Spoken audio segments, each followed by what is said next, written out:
Hello and welcome back to the Sped Space podcast. I am your host, Nick Coletti, and it's good to be back. I apologize for the delay. I know that's not a good thing for podcasts to have a big gap in between, but it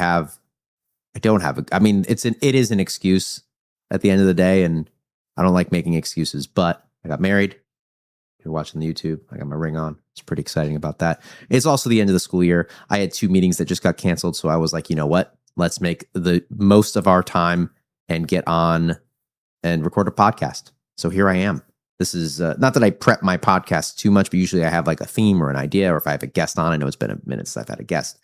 I'll have some ideas, but I'm coming in here pretty much, I had a couple meetings canceled. Maybe I'll discuss why they were canceled and what to do with a canceled meeting. That's a good topic. But wedding was great. My wife, I got used to saying that, did a fantastic job. She's actually opening her own wedding planning business. So if you want to go check that out, it's primeeventsandweddings.com. She did an awesome job. I am biased, but it was the best wedding I've ever been to. And I think I'm pretty good at being objective and genuinely unemotional about things. Obviously it was amazing and I loved it. And I happened to be the groom at this wedding, but it was by far the best wedding I've ever been to. Incredible. She did a great job. I did help a little bit. I did decide that late in the night, we would get served margarita pizza. So that was my contribution to the planning. I did help with the food a little bit, the food selection. The food was amazing. What else did I help? I just want to take credit for what I did. So you know that I had some part in the wedding planning.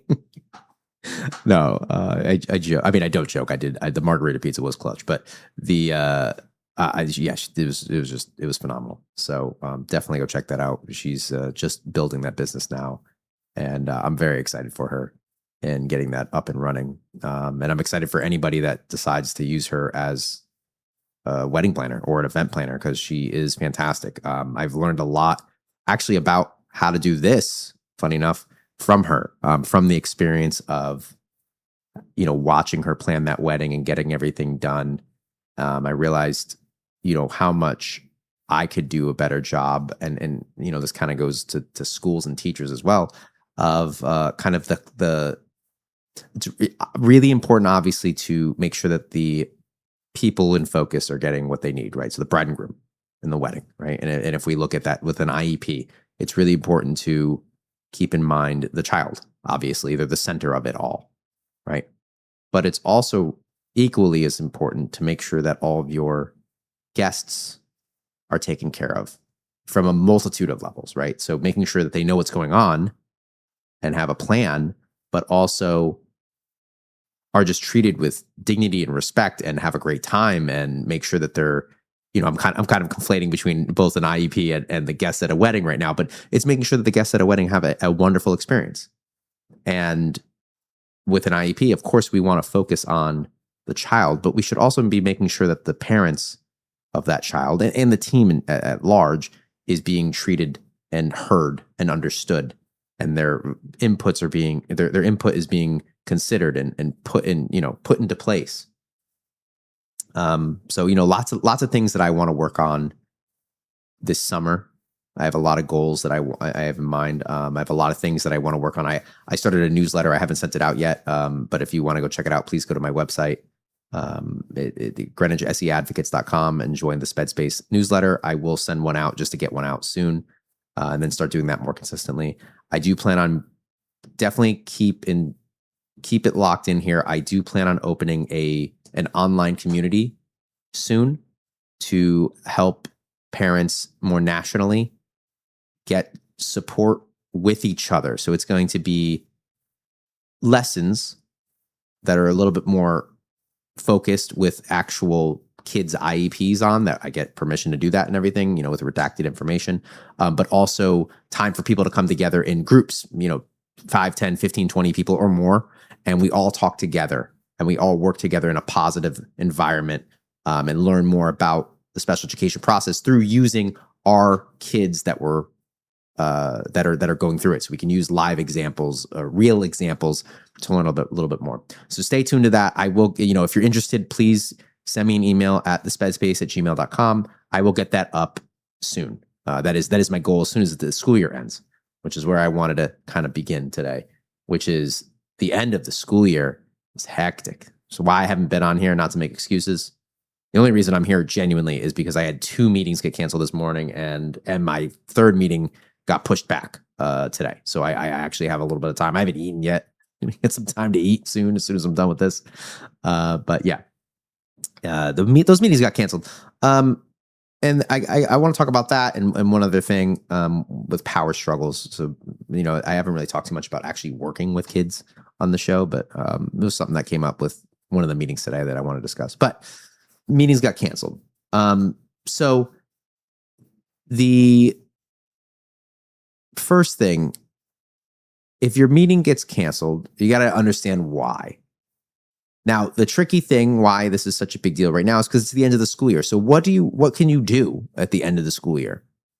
So let's first talk about why the meeting got canceled. So I had a meeting this morning, and trying to be kind of general because I don't want to, for privacy purposes, obviously, but this child had an evaluation done, and it was a targeted evaluation.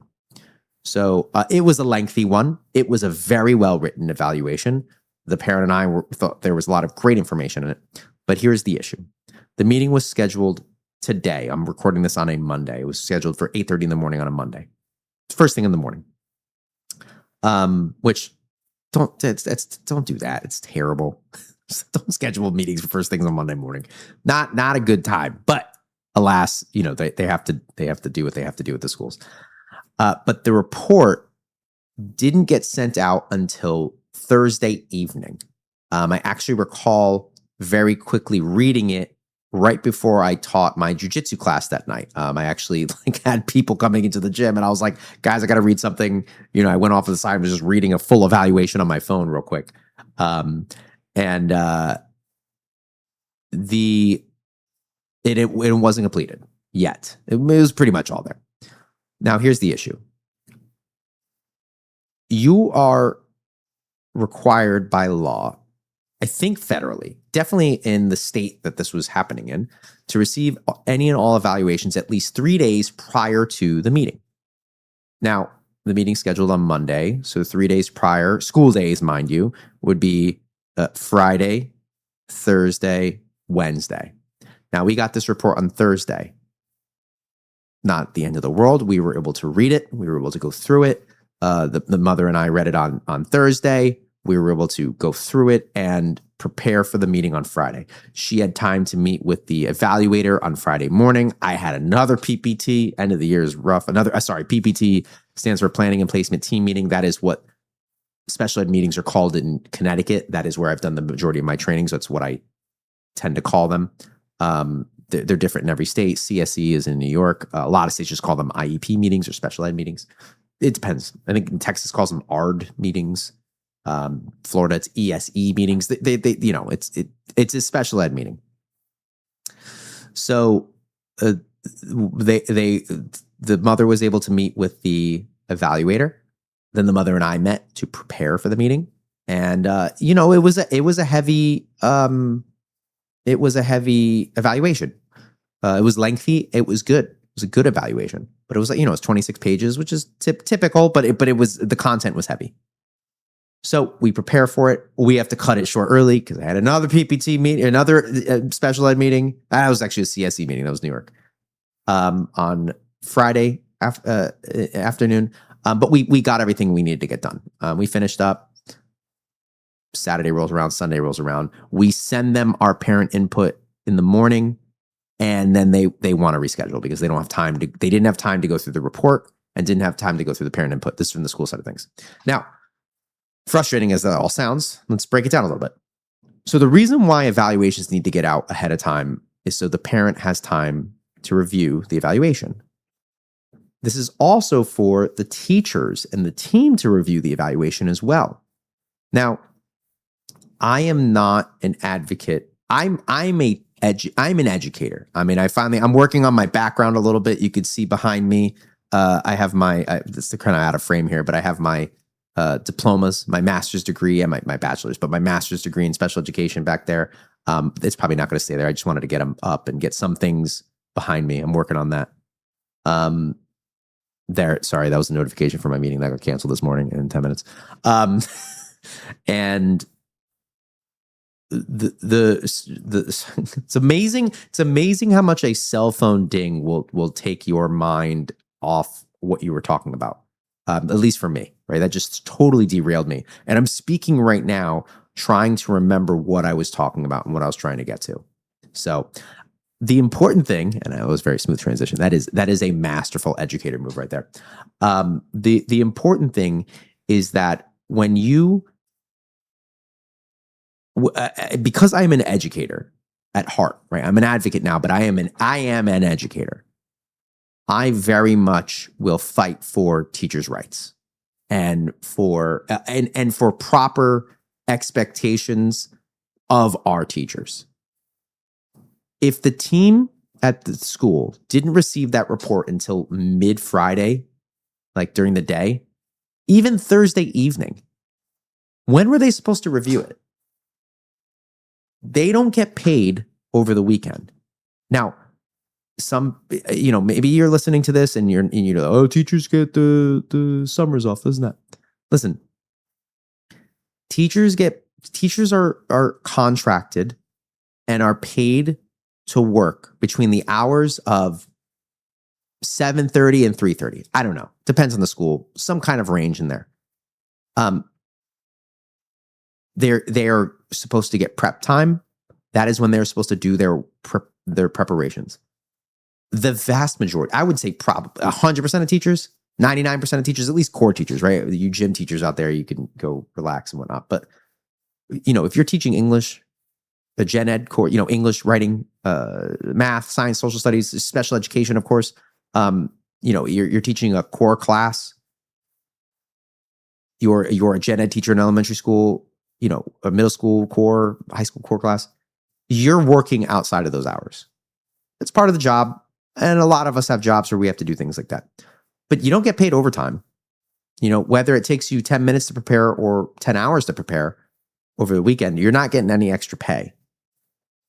So at the end of the day, the expectation is that they're working from 7:30 to 3:30, whatever it is.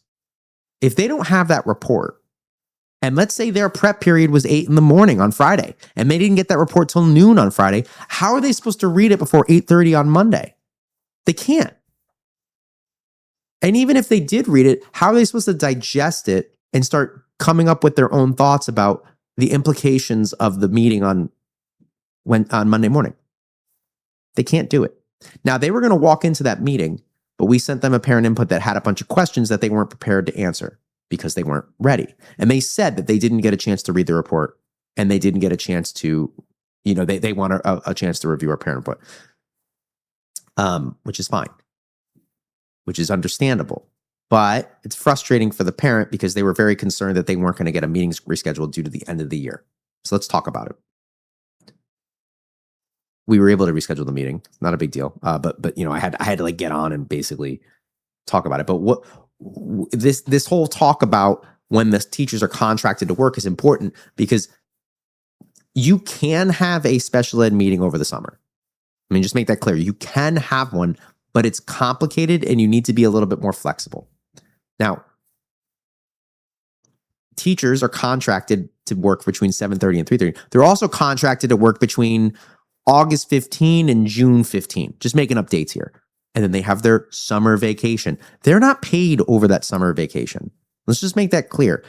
Teachers are paid for a 10-month salary, and then they're not working for 2 months. Some people see that as, it's their vacation. No, they're not getting paid. Now, you may say, well, wait, I know people, they get paid. They might defer their paychecks. So they take a little bit less every paycheck and they save and then they get paid over the summer. I did that too. So I had a consistent paycheck every 2 weeks. It's a good idea. It's smart. But that doesn't mean they're getting paid over the summer. They're not doing anything to get paid over the summer. That's why a lot of teachers work a second job over the summer. That's why a lot of teachers work summer school and do other things. But one thing that the school can't make them do is come in for a special ed meeting. They can pay them, and you should be getting paid. Teachers out there, do not go into these meetings for free. You need to be getting paid an hourly rate, and find out what your hourly rate is, because it's not cheap. Find out what your hourly rate is. It's a decent amount, no matter where you work. So you might have a different looking team.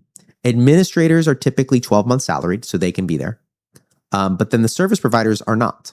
So if you need the psychologist there, if you need the SPED teacher there, this or that, they'll try to get your child's teachers and service providers, but the school district doesn't necessarily have to have the exact people in the room. It can just be a special education teacher from the district or an administrator from the district, which is frustrating. But they can have the meeting over the summer. So it is possible. But you want to try to have it before the end of the school year. You're going to have to be a little flexible with times. The issue with me as an advocate is I can't be very flexible with times because I already have a ton of meetings just like they do. I'm in the same boat. They have meetings back to back to back. They have graduations. I'm not gonna expect someone to skip out on the 8th grade moving up ceremony, the 5th grade moving up ceremony, or whatever, right? Or a high school graduation. Obviously, that's more important than us having a special ed meeting. So you have to be a little flexible on that. But at the end of the day, I mean, just remember that not only do you have a right to get evaluations at least 3 days ahead of time, I mean, the team does too. They need time to review that. So then that also goes to, I mean, this is a lot of like, who's to blame at the end of the day? I always blame the districts at the end of the day, not the individuals. So, the evaluator came on and apologized. And you know what? Sure, I always appreciate an apology. But, it might not have been her fault. It might have been her fault. But she did such a good job with the report. I have a hard time believing it was her fault. It's kind of like one of those catch-22s. Like when the report's really bad, I'm like, that's kind of on the individual. But the report was so good. Maybe she's overwhelmed. Maybe the district has overbooked her. Maybe she doesn't have enough time in the day because of her schedule. So she couldn't get the report done any sooner. I don't know. It's complicated. I mean, I had this with another case last week as well. The meeting didn't get rescheduled, but the meeting had to be delayed. This was a New York case because they couldn't get the evaluations done. Now, the complication with that is the child had more behaviors. So there's a reason for that. But still, it's the district's responsibility at the end of the day to make sure that everything is getting completed. So while I appreciate that this evaluator apologized, I don't really blame them. I blame the district. It sounds like they also may have rescheduled the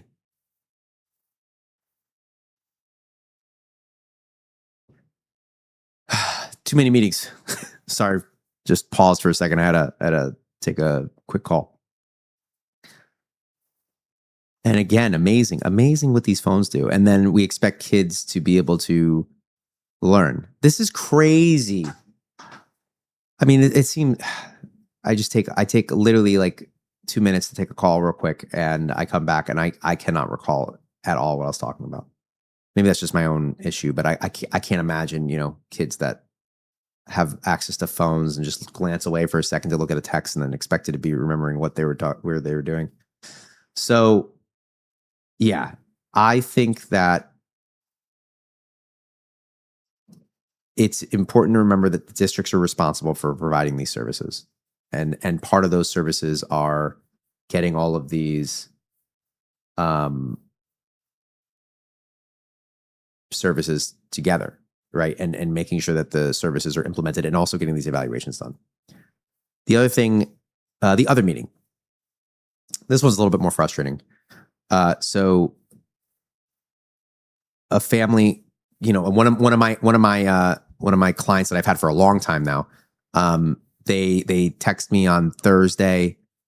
It was a kind of a last minute meeting that got scheduled for them, and I know this now through text messages. But they got a meeting scheduled for this morning as well at 10:30. So I had an 8:30 meeting. That was going to get done hopefully, and then I had a 10:30 meeting. And that meeting got canceled. But the reason that meeting got canceled is because the meeting was scheduled for Tuesday at 10:30. So the parent sent me all the text messages, and it's this is annoying. But the teacher, the SPED teacher, texted them and said, "Hey, the meeting's on Monday at 10:30. I'll let you know if anything changes." The next text is a day later from the mother asking the teacher to send a link so I can join virtually. And then the teacher responds and says, "Yeah, no problem. A link will be sent Tuesday morning." And she's like, "Wait, the meeting's on Monday. Yada yada." Lo and behold, the meeting got scheduled for Tuesday, but they never and then they're just acting like they don't apologize. They don't say anything. They're just acting like that's when the meeting is. And then we're trying to reschedule, and they're saying now that it's too late. Like, we can't reschedule, so we're just going to cancel the meeting. What do you do here? So this is a little different. This was a meeting that was requested by the school to go over ESY, extended school year services for the child, so they could have access to ESY. So you can't really just cancel that because there's no time left in the year. That's not an acceptable reason, especially when we're talking about ESY, which is something the child needs and needs to go to in a couple weeks. So that's unacceptable, right? So what do you do here? Well, they're canceling the meeting because they called one. So you respond and say, "You know what? We're actually requesting a PPT, this is the PPT. We're requesting a special education meeting now." So now you're making the request, and we would like to discuss ESY. We would like to discuss the thing that you brought up. And this needs to get done. Now, mind you, this, again, you might have to be flexible. This might have to be, well, it's unfortunate that you have to be flexible. It's the school's fault. But, worst case scenario, you could file a complaint. I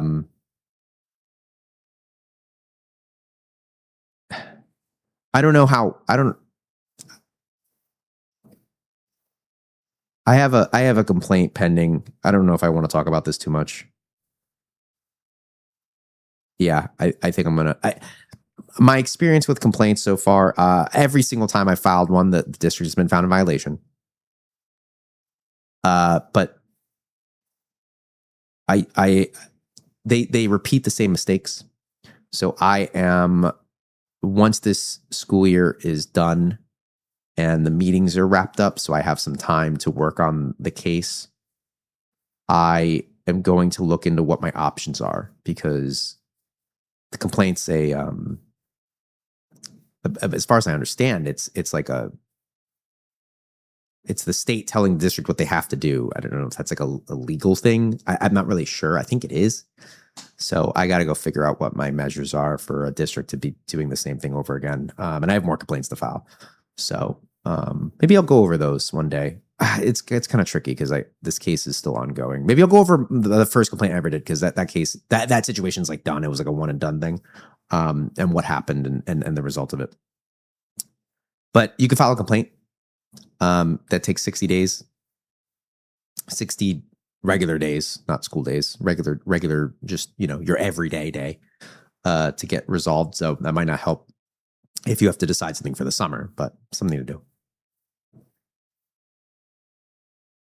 Let me transition to something that might be more applicable to more people, which is one of the kids we were discussing for the meetings today. A lot of the teachers are struggling with this child because of getting into power struggles.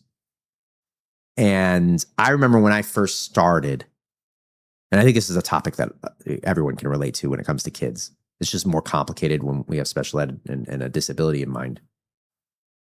But when I first started my career, I remember that I struggled with this too. Power struggles are tough. And it takes a lot of self-reflection to make sure that you don't get sucked into power struggles. And a lot of it is your demeanor and your words. So real quick, what is a power struggle?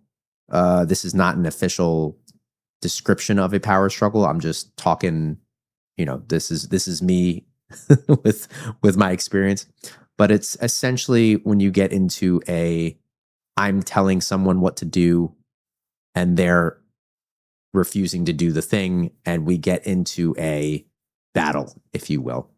Yes, no, left, right, up, down, just opposition to everything. It's a fight, not a physical one, but it's a struggle. It's a struggle, power struggle. And for authority, for who's going to quote unquote win. And the most important thing in these situations is to not get it in the first place, which is a really silly cop out, but let's just talk about it. And then if you are in one, what to do. I'm a jiu-jitsu black belt. There are submissions, a rear naked choke, for example. If you are in a rear naked choke, if you're defending and you're in one, you're probably going to lose. I'm a black belt. If someone starts on my back and sinks in a full rear naked choke, I'm probably going to either have to tap out or worse, right? If it's a more serious thing. If they have one on, I am probably done. I am probably not going to win that fight at that point. So when I say you don't want to get one in the first place, it's because you're already too deep. You don't want to get in a power struggle in the first place because you're already too deep in it. You're probably not going to quote unquote win that situation. You're probably not going to get a positive result out of that situation, right? It's probably too late at that point. So let's talk preventative first, and then if you do find yourself in one, because you will, because you have to learn, then what do? Sometimes you got to tap out, right? Jiu-jitsu, you get caught. It happens every single day that you train, right? Like sometimes you get caught and you got to tap out and go again. Okay, so dealing with power struggles. This is for parents, this is for teachers, this is for everybody. The main thing that I learned, which is the most powerful, preventative, is establish the norms, expectations, the structure way beforehand. Hey, Jimmy, we're going to do X, Y, and Z today. Here's what I expect the behavior to be. Here's what I'm going to do. Here's what you're going to do. Are we good? Cool, right? Like, and maybe you're doing that during a fun time. Maybe you establish like you're going to do that every day, but there's just some kind of structure in place. Okay, so you set the structure, you set the expectations, and you get going. Let's say that they have a behavior. Tell them what the outcomes are going to be of their choices. Jimmy, if you decide to continue to, what's Jimmy doing? Let's say Jimmy is not starting his work. Okay, let's say Jimmy's refusing to start their work. Jimmy, if you can't get your work started now, we're going to have to do it during recess later, or whatever, or during fun time later. Or if we get our work done, if we get our work started now, we'll be able to get all of our recess time later. The choice is yours. We can either do it now or we could do it during recess. Put the power with them. Give them the power. It's their choice. But the thing is, you have to follow up. You have to be okay with both of those choices. If your school doesn't allow you to take recess away or to let them work during recess, then that's not a viable option. Don't give that. That's an empty threat, if you will. And then your word means nothing.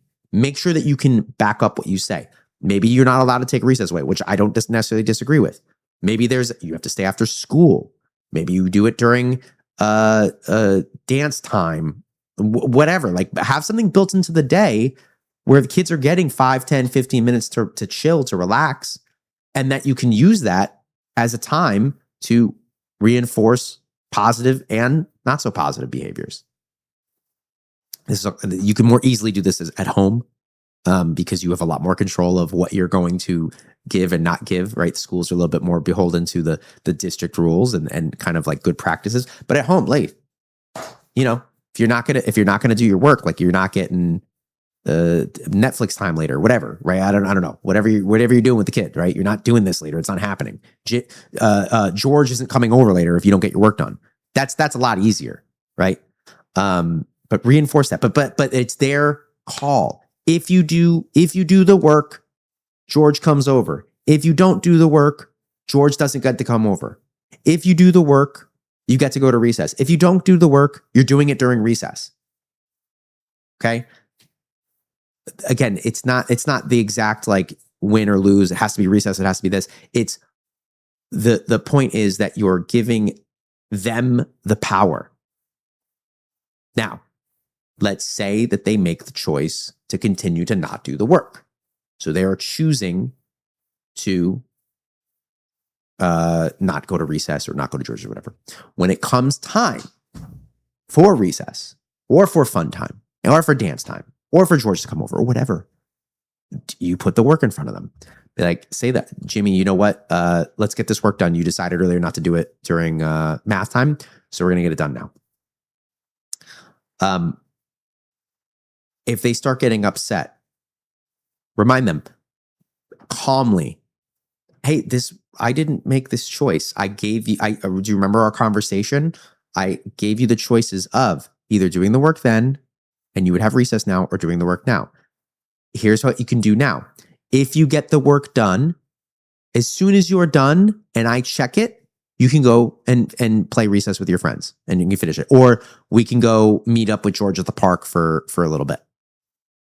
Or you can, if you don't get it, or you're going to keep working on it till recess is over or whatever, if you don't get it done. I'm more than happy to help you. Just let me know, right? And offer help, offer things like that. You should have done that earlier too. It's a made up scenario, obviously. But again, you're reinforcing that. Now, you might say, Nick, what if they start throwing a tantrum? Yeah, that might happen too. So that's where, again, you don't get sucked into the power struggle. Hey, I didn't make the rules. I gave you the choices and you chose. This isn't me. I would have chosen for you to do the work, but I'm not you. If I had to choose, I would have done it earlier. Now, what I would do is I would get it done so I can get a little bit of recess. But it's up to you. It's your choice. This might not work right away, but it will work over time. It takes time. This is also generic support. I mean, every kid's different. You gotta keep that in mind. But the idea behind it, though, is you give them the choice. It's not your decision. It's their decision. You make and they're reasonable, right? Like, don't make them unreasonable. Don't abuse this. It's you get this done now. You can do this later, etc. You're not getting sucked into the power struggle. You're not. I'm telling you to do it right now because I said you have to do it right now, and that's how it goes. And you need to listen to me and respect me. Like, no, don't, none of that. That does nothing. It does nothing but make you look like a fool. Not to be harsh, but it does not work. Maybe it works with kids that have a fear of authority. But a lot of the kids that we work with in special education don't have that fear because they've already been yelled at a bunch of times and it doesn't really work on them, right? That was kind of my secret weapon with my dad. This big Italian dude. And he just yelled to talk, which made me immune to yelling, which was great because I was able to work with a lot of kids who yelled and did nothing to me. But yeah, don't get sucked into power struggles. Now, let's say you're in one and you recognize you're in a power struggle. What you need to do as quickly as possible is get back to a neutral affect. So if you're heated up, you're angry, whatever, just literally just turn around, take a sip of water, take a breath, and then give the choices. Come back to the choices, put it on them. You can do X and 1 will be a result, or you can do Y and 2 will be a result. But remember, you have to be okay with either choice. You can't give something that you can't back up or you're not okay with. Give them choices that you're okay with. This works for other things too that aren't so serious, right? If you have a toddler and you're trying to get them dressed and they don't want to wear what you laid out for them, okay, lay out 2 outfits that you're okay with, right? You can wear this t-shirt and this pair of shorts, or this t-shirt and this pair of shorts. And maybe they want to do this short and that t-shirt, whatever, right? But like, you're okay with everything that's there, right? You can wear these socks or those socks, right? Or maybe the night before, hey, what do you think you want to wear tomorrow? Let's look out. We could do this t-shirt or this t-shirt. Let them choose. Give them the power. Give them the choice. Because here's the thing that's important too. There are times where you do need to tell kids what to do. Often. For many reasons. Safety. That's just how it's going to happen. For sure. You can't force kids to work. It's not going to happen. But you can force a kid not to run into a road, right? Like that's not an option. You can't jump out of a car. You can't do certain things. That's not an option ever, right? So you need to make sure that your voice, your authority is still there when you need it to be. I can count on one hand how many times I've raised my voice in terms of like yelling at a kid or at a group of kids or whatever. Not necessarily raising my voice so people can hear me, right? I'm loud. There's no doubt about that. I have a loud voice. That carries. I know that. But literally on one hand, because I needed something to stop in that moment, right? For like a safety purpose or something along those lines, I had to raise my voice so I got a quick response.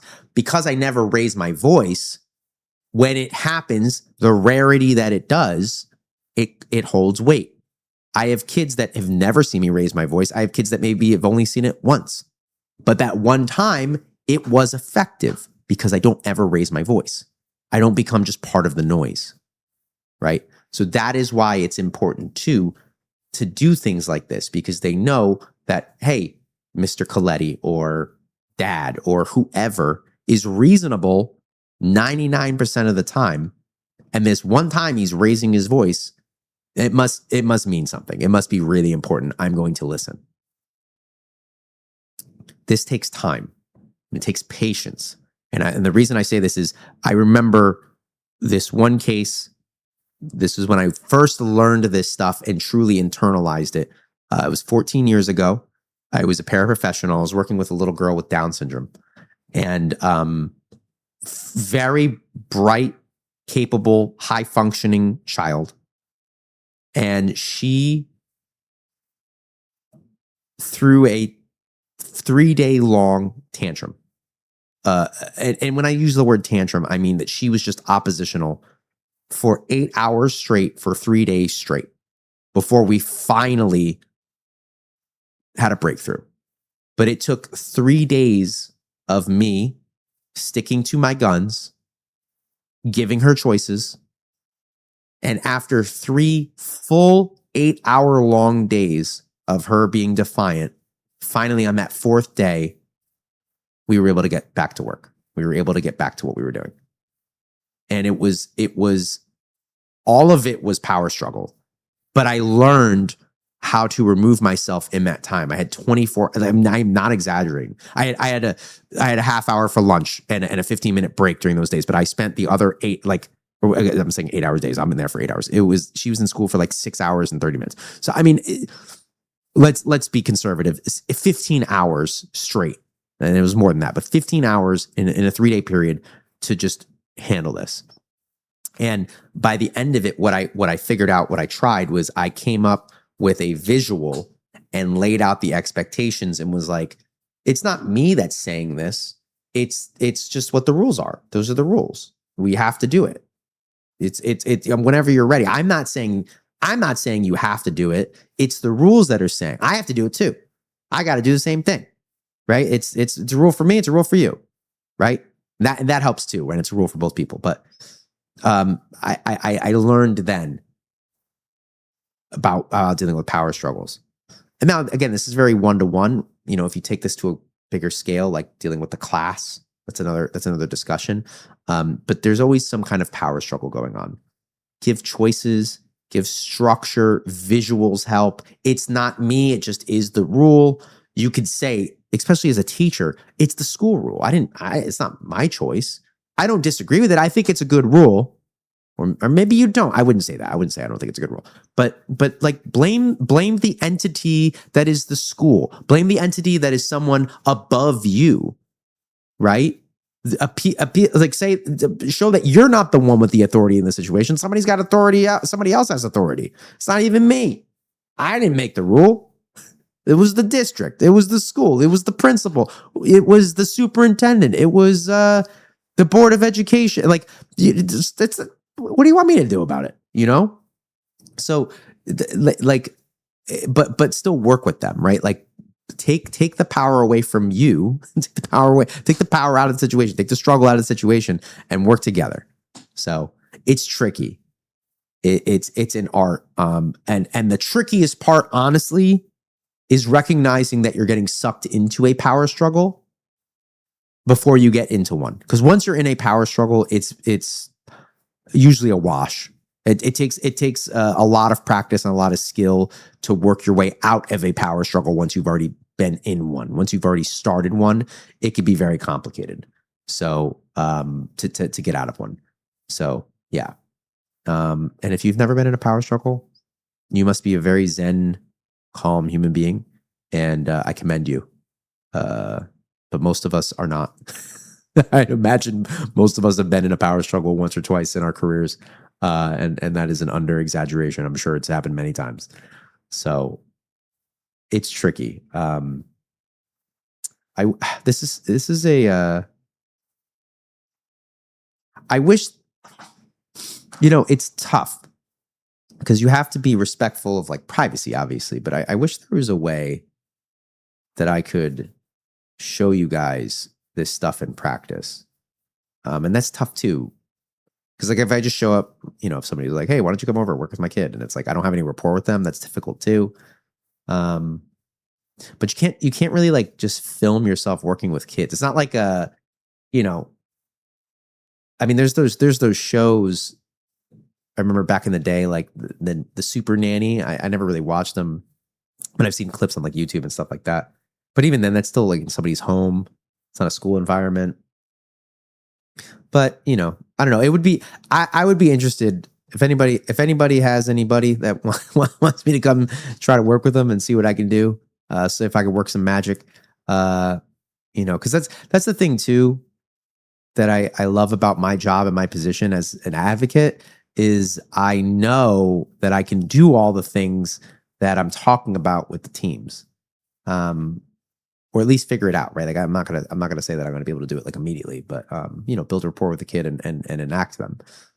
So it'd be cool to maybe have an opportunity to show you guys how, instead of just talking about it, like how do you navigate it?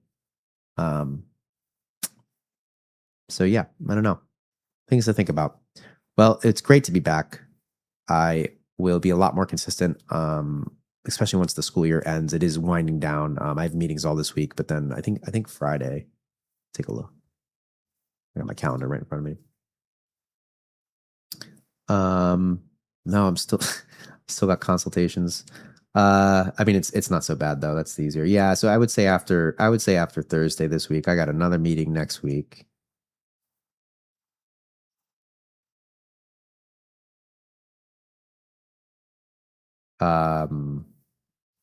Who's that? Oh, interesting. I have a consultation with another student at the school that I was supposed to have a meeting with today. So yeah, it's definitely going to slow down starting next week, and I can definitely get a little bit more done for the upcoming weeks for sure. Well, I am just kind of talking into the void here. Hello, and thank you for being here. Please give us a like and subscribe if you're watching this on YouTube. If you're on Spotify, Apple, or wherever you get your podcasts, a review would also be amazing. If you need any help with your students' education plan or education in general, especially if they have a IEP, or a 504 plan, please feel free to reach out at www.greenwichseadvocates.com. That is my advocacy service. I am getting very booked, but I am still plugging away. I don't really see a cap in clients just yet, but definitely can tell that I am getting closer. So if you want some help, please reach out. The summer is very easy for me to meet, much easier for me to meet because there's just a lot less meetings as far as special ed meetings go. So I could be a lot more flexible at times. So definitely reach out. Just because the schools aren't in doesn't mean it's not a good time to talk. Obviously, there's not really much we can do with the school, relatively speaking. But it doesn't mean that we can't get ready. for next school year, which I highly recommend. And please check out the Sped Space Newsletter. You can also go to my website and it'll be on the resources tab. So granadjesseadvocates.com/resources. Sign up for the newsletter. I will get that out. Keep it locked in. I will also next week get that community at least up and running where we could start working together. And basically I want to have conversations with people, groups of people, and we work together through issues. So a different avenue of advocating, maybe not necessarily a one-on-one situation, but a group situation where we can work together, come up with ideas together. It's always going to be better with multiple people thinking through things, especially, if I explain something and people take it and internalize it in a different way and kind of have a different understanding of how it works. It's good to think about these things. I think that's it. We will be back more often, but I'm here now. I appreciate you guys, and I hope you have a lovely day. Good end of the school year, and I will see you next time. Thank you.